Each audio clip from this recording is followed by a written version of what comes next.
Bom dia a todos e a todas.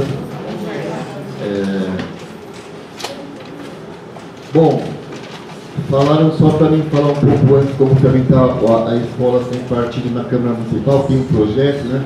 O número do projeto é 222/2017, né? Então, ele está totalmente parado na Câmara Municipal, né? Só para vocês terem uma ideia, ele foi protocolado no dia 6/4/2017 e está parado na CCJ desde 27/4/2017. Então, mais que um ano que está na CCJ. O relator do projeto é o João Jorge, do PSDB, e ele está lá segurando esse projeto todo esse tempo, né? Então, qual é a avaliação que eu faço? Que o governo não quer alguns conflitos na Câmara Municipal. O governo quer passar o projeto deles, que antes era a privatização que passou o ano passado. Se você traz essas pautas muito polêmicas para a casa acaba ficando meses discutindo essas pautas polêmicas e acaba não aprovando o projeto que o governo tinha interesse. Então, o projeto está parado na Câmara Municipal. Tem um mecanismo na Câmara Municipal que chama Congresso de Comissões, ou seja, o vereador indica o projeto que ele quer que vote, igual agora mesmo vai votar semana que vem projeto de vereador. A gente pode indicar um projeto, a gente puxa aonde ele tiver para fazer o congresso de comissões, ou seja, de vez de ele passar individualmente por cada comissão, ele vai passar de uma única vez pelas comissões que ele tem que passar. No caso desse projeto, ele tem que passar pela CCJ, Administração Pública, Educação e Finanças, certo? Essas 4 comissões. Só que tem um acordo na casa que para chamar esse projeto para descer, qualquer projeto, ele pelo menos tem que passar pela primeira comissão, que é a CCJ. Então, como ele não passou na CCJ ainda, ele não pode ser puxado ainda para passar por Congresso de Comissão. Então, muito provavelmente, esse ano difícil ele passar. Agora sim, são acordos. Infelizmente, acordos são quebrados, né? No governo do Dória também, 2 projetos foram quebrados esse acordo e eles acabaram puxando, mas o governo tem muita força. Eu não acho que o Holliday, que é o proponente desse projeto, tenha tal força igual o governo para fazer isso. Então, a princípio, eu acho que a gente tem que ficar de olho, mas não estamos em iminência de esse projeto ser puxado e ser aprovado rapidamente, né? Tem que ficar só tateando e de olho, né? Eu acho que o problema está mais aí, como vocês receberam informe, mas no governo federal, lá no Congresso, que isso está mais perigoso lá. Uma outra coisa que me pediram para mim falar para vocês, é que não sei se vocês viram, nosso mandato entrou com uma representação do Ministério Público contra aquelas propagandas que o governo fez a favor do Sampa Freire, vocês lembram? Porque aquilo é um absurdo, né, gente? Você pode pegar dinheiro público para fazer uma campanha informativa, de esclarecimento para a população. Mas você não pode pegar recurso público para ir lá e vender um lado de uma história, porque foi um pouco que o governo fez, né? Então, nós imediatamente, inclusive, vários diretores, coordenador pedagógico, professores ligaram para a gente, quando que dá para fazer, nós pegamos nosso jurídico e já entramos no Ministério Público. E o Ministério Público abriu uma ação civil contra os membros da Secretaria de Comunicação. Estou com o nome deles aqui, Fábio de Souza Santos, Luciana de Lima Nogueira, Francisco Antônio Ferreira Filho, Ricardo Petinati, Neiva Televisão de Melo, Paulo Antônio Spender Webel e com responsabilidade também a empresa que fez a propaganda, que é a Lua Propaganda Limitada. Então, o Ministério Público abriu uma ação civil contra eles, congelaram o patrimônio deles, não só patrimônio, carro e casa, mas também ações que eles tiverem, e mesmo poupança acima de 50 salários mínimos, ou se eles tiverem valor acima disso, a poupança também está congelada, só não a conta corrente deles. E o processo como é que está? o Elbel, ele fez um requerimento pedindo para descongelar o patrimônio, né? O juiz ainda não teve essa decisão se vai descongelar ou não. Mas geralmente eles não descongelam num processo desse. Por quê? Olha quanto que eles gastaram. Eles gastaram R$ 2.780.709. 480 mil só para fazer os fake news, porque para mim aquilo era tudo fake news. 2.031.000 de custo de tempo de TV aberta, 200 mil de tempo de rádio, 67.996 em propaganda feita em redes sociais. Então eles usaram todas as possibilidades para ficar falando em verdades contra o servidor público e contra o Sampaprev, mostrando aqueles olerites que a gente sabe que sempre os governos acabam fazendo isso. Vamos falar a verdade, não é só esse governo que acaba fazendo isso. E se a ação realmente for ganho de causa para nós, eles vão ter que pagar 3 vezes esse valor. Eles vão ter todas aquelas pessoas que eu falei, vão ter de restituir aos cofres públicos R$8.352.128. Né? Então a gente está na expectativa, está bem embasado a nossa representação, tanto é que o Ministério Público só abre ação civil quando ele vê indícios realmente que foi cometido improbidade administrativa. Né? Eu acho que também tem que servir isso também de uma lição, não só para esse governo, mas para todos os governos, porque não dá simplesmente para vir mentir e falar o seu posicionamento político e querer colocar a sociedade contra os servidores públicos. Né? Porque aí no caso não era só contra o pessoal da educação, mas contra os servidores públicos no geral. Então isso é um pouco também que está esse processo. Né? E a terceira questão, que eu acho que é mais expectativa, é a questão de como anda o Sampaprev. Bom, o pessoal que tenho certeza que ele participou ativamente, né, na Câmara Municipal no último dia de greve, quando nós paramos a greve, porque o Milton Leite fez um pronunciamento que não ia se votar naquele momento, ia se fazer uma comissão de estudos por 120 dias. Aí deu uma confusão, alguns pensavam que daqui 120 dias ia começar a comissão de estudos. Não, a comissão de estudos era para durar os 120 dias. Ele não falou quando é que essa comissão ia ser implementada. Se ia ser daqui uma semana, um mês, 2 meses. O fato é que veio as eleições, né, gerais aí, e o governo até tentou conversar com alguns vereadores da sua base para que implementasse, mesmo no período pré-eleitoral, essa comissão. O fato é que a resposta que a gente escutava é que os vereadores falavam assim, como a grande maioria, ou parte, na maioria não, mas em torno de 40% eram candidatos, ou a Senado, ou a qualquer outra questão, o governo teve dificuldade de abrir a comissão, porque eles falavam isso, se eu votar a favor da comissão, meu eleitorado vai me questionar. Né? Então eles não tinham clima para fazer isso. Agora, passadas as eleições, né, tem uma discussão novamente sobre isso. Inclusive, em junho eu fiz um vídeo falando que eles, tanto é que o Milton Leite chegou a pronunciar, eu acho que o Sinesc, eu acho que estava lá, chegou a pronunciar que eles iam abrir a comissão, ia ser votado em julho o começo da comissão para dar os 120 dias. Colégio de Líderes. Isso, no Colégio de Líderes, isso mesmo. E se você, pode fazer a conta, quando o Milton Leite falou 120 dias, porque ele queria acabar a comissão no começo de dezembro, para dar tempo de votar em dezembro o projeto. E por que eles querem votar em dezembro? Porque eles sabem que é um momento de baixa mobilização, tanto das unidades escolares, mas também dos servidores públicos no geral. Então, ele acabou não fazendo por conta disso, porque os vereadores não quiseram votar por conta do momento pré-eleitoral, mas ele tentou fazer esse movimento, ele deixou muito claro, ele falou isso 2 vezes no Colégio de Líderes, não foi uma vez só, não conseguiu, e agora que passou as eleições, eles estão tentando novamente colocar isso em pauta. E Eu conversei com vários vereadores em partidos diferentes para mim sentir o que estava acontecendo. E assim,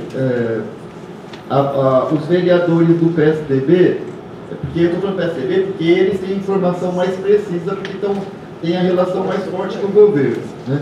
Eles foram muito claros comigo, muito honestos, inclusive, de falar assim: não, Tony, é decisão de governo, o governo quer sim votar esse ano o Sampa Prévio. Tem 3 questões que eles falaram que eles não abrem mão. Da alíquota subir de 11 para 14, eles não abrem mão.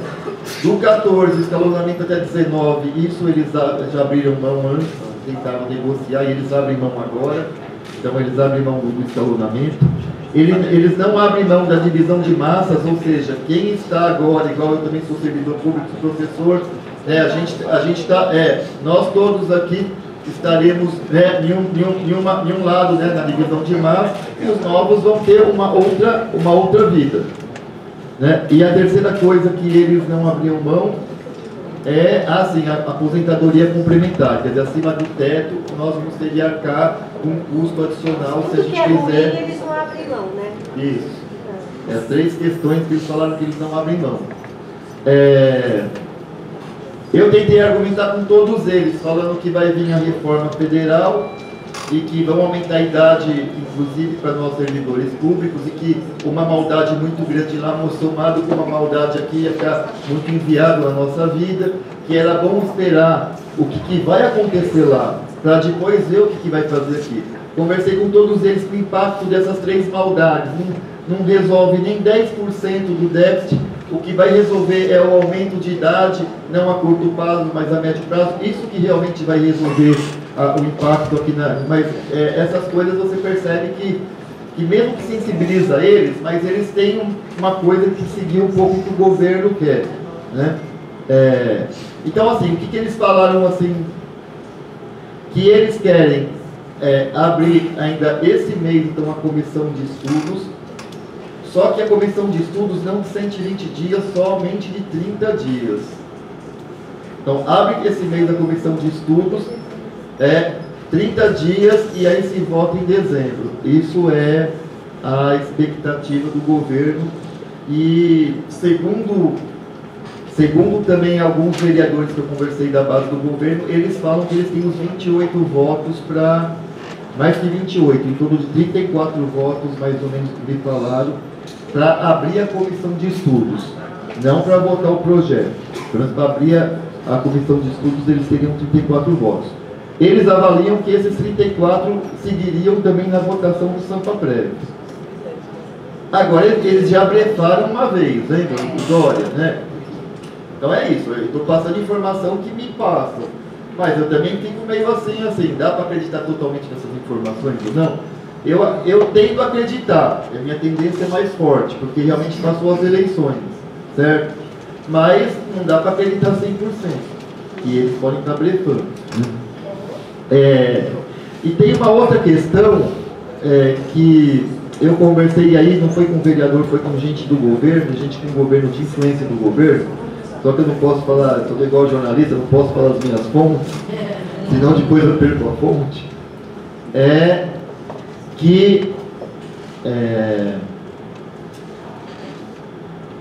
Esse negócio que eles estão chamando de comissão de estudos, de 30 dias, tem que ser votado. Uma comissão de estudos tem que ser votado na sessão ordinária, não na extraordinária, na ordinária. E que eles não vão votar a comissão de estudos. Não vão fazer uma comissão de estudos. É uma outro tipo de comissão que não precisa ser votado no plenário. Entendeu? E aí implementa a discussão em 30 dias e aí se vota, né? E aí eu fico na minha cabeça, assim, coisas. Aí reflexões minhas, não sei nem se eu estou certo. Bom, se eles tivessem o 34, eles votariam, porque eles não querem fazer um outro tipo de comissão, não sei o quê. Então talvez não é muito certo o que eles falaram. Outra reflexão que eu acabo fazendo, né? De todo jeito, eu acho que tem uma cobrança muito forte em cima do Milton Leite porque ele falou duas coisas, que seria comissão de estudos. Então, o que eles querem fazer, podem chamar comissão de estudo, mas não é comissão de estudo, porque para ser comissão de estudo tem que ser votado lá na hora do plenário. E uma outra questão, ele garantiu que era 120 dias, então ele tá mudando a palavra, não só com os servidores públicos, mas isso foi via imprensa para toda a sociedade. Então, acho que essas duas questões nós temos que cobrar fortemente, porque foi um pacto estabelecido, não foi nada votado, então não tem como cobrar juridicamente, porque não foi uma coisa votada, mas foi um pacto que foi estabelecido com a sociedade, né? E terceira coisa, né? A gente agora, eu fiquei sabendo isso ontem à tarde com essa pessoa do governo, então eu já peguei o meu jurídico e pedi para ver quais são as possibilidades que tem no regimento interno da Câmara, quais são as possibilidades legais de instituir comissões. Porque se não tiver nenhuma legalidade simplesmente de colocar no diário oficial, se não tiver grupo de trabalho, se não tiver nada que não seja passado pela votação da Câmara, esse grupo de estudo, vamos dizer assim, vou chamar já de grupo, porque nem a comissão não foi votada, esse grupo de estudo não é regimental. Então é um faz de conta, simplesmente para falar para a sociedade que está fazendo uma discussão, mas não é regimental. Então eu não tenho certeza disso, porque eu pedi para a minha assessoria, eu até cheguei um pouco atrasado, porque eu estava na Zona Leste, numa OBS lá, vendo um problema lá em Sapopemba. Então eu não tive de conversar ainda com a minha assessoria, mas ela já deve ter feito esse levantamento, assim que eu chegar na Câmara eu vou ter esse levantamento. Então aí a terceira coisa tem que ser cobrada fortemente. Como a gente vai fazer um instrumento que não é legal no regimento, né? E mesmo se for legal, vamos supor assim, não é uma comissão, mas é um grupo de discussão, é um grupo de trabalho, mas também tem esse elemento que não foi isso que foi pactuado com a sociedade. O que foi pactuado era uma comissão de estudos. Então simplesmente a comissão de estudos. Então eu acho que a gente tem que brigar pela legalidade das coisas que foram estabelecidas, né? Então, esse é um pouco o princípio. Agora, quanto à questão da votação, se vota ou não vota lá, do mesmo jeito que ainda é indeciso, votação, eu digo projeto, do mesmo jeito que era indeciso lá, eu acho que ainda está muito indeciso ainda aqui, né? Mesmo que passou as eleições, né, eu acho que ainda os vereadores têm a imagem muito forte da mobilização que vocês fizeram, né? Principalmente a ida de vocês na base dos vereadores, conversar lá com o pastor do vereador, conversar com o padre do vereador, conversar lá, né, no escritório político com a comunidade do vereador. Isso teve impacto assim, decisivo, na minha opinião. A mobilização na Câmara é importante para mostrar força, mas se você me falar assim para mim, me perguntar, Toninho, qual a tua avaliação, é ter mexido na base do vereador ou da vereadora, né? E isso foi assim uma cartada de mestre que o movimento todo conseguiu enxergar e fazer, e que para mim deu muito certo. Então eu acho que nós estamos em um perigo iminente, isso é fato. Mas eu acho que pelo menos todos os lugares que eu estou indo, as pessoas estão com muita gana de mobilização, muita gana de enfrentamento. Eu acho que se a gente conseguir fazer um enfrentamento bem feito, eles não votam esse ano, porque os vereadores sabem que isso tem um peso, né? Mesmo que a eleição deles, uma reeleição que seja daqui a 1 ano e meio praticamente, né? Dezembro, daqui a 1 ano e meio, eles sabem que é um tempo que as pessoas esquecem, mas o servidor público não esquece. E que vai fazer campanha contra essas pessoas. Então eu acho que nossa mobilização vai ser fundamental para mostrar para eles que, olha, não vamos admitir retrocesso, não vamos admitir isso. Minha opinião particular, né? Minha particular. E realmente estamos pegando dinheiro do Tesouro para colocar no Santa Prev, e esses 4 bilhões e 700 é real, mas tá, é real, mas aí tem que ver quem são os culpados, e agora que eu entrei não tenho dinheiro suficiente. Se quando passaram o dinheiro, né, na época do Serra, o emprego, né, e antes foi pego o dinheiro nosso que a gente guardava para fazer outras coisas, nós não somos culpados disso. Então, se hoje tem essa dificuldade, O que não pode fazer é querer jogar toda a responsabilidade nas costas dos servidores públicos. Isso que não é justo, não é? A gente também quer que os cofres da prefeitura saneiem, que a gente tem que arrecadar de mais dinheiro, porque realmente você acaba tirando dinheiro de outras áreas na hora que você está complementando o emprego, isso é fácil.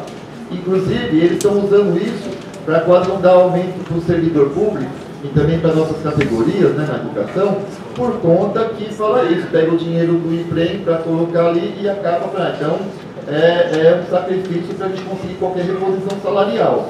Os outros servidores públicos nem reposição salarial têm, estão no 0,01. A gente da educação, como a gente é uma categoria forte, né?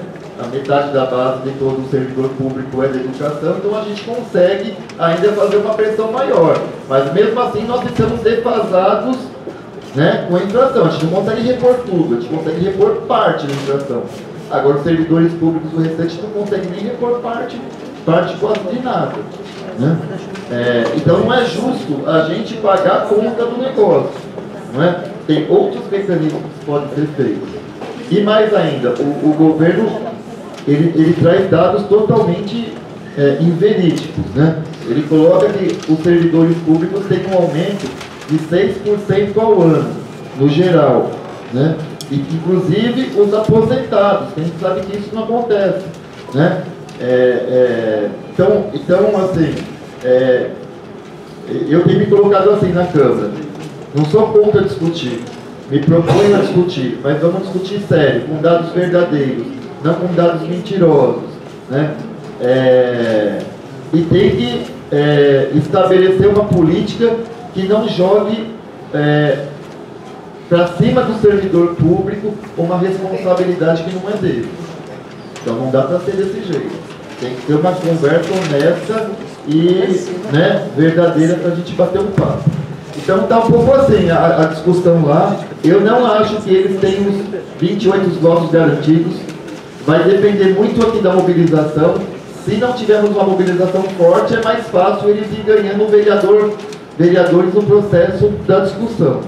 Se tiver uma pressão muito grande aí aqueles vereadores que voltaram para trás tendem a voltar para trás novamente, ou tendem nem mudar de lado. Então vai depender muito da mobilização. Estou insistindo isso porque às vezes as pessoas falam assim: Toninho, você ajudou a derrotar o Claudio Fonseca, a Sâmia, não sei o que. Não, gente, nós não ajudamos a derrotar. Quem derrotou foi vocês. A única coisa que a gente faz é passar informação do que está acontecendo lá. A correlação de força é a favor deles.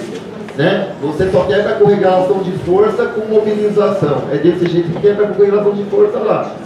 Se não tiver mobilização novamente, nós vamos perder. É isso. Toninho, a gente fica muito feliz com a sua vinda aqui e feliz também de que a sua compreensão dessa conjuntura esteja de acordo com a nossa compreensão enquanto sindicato.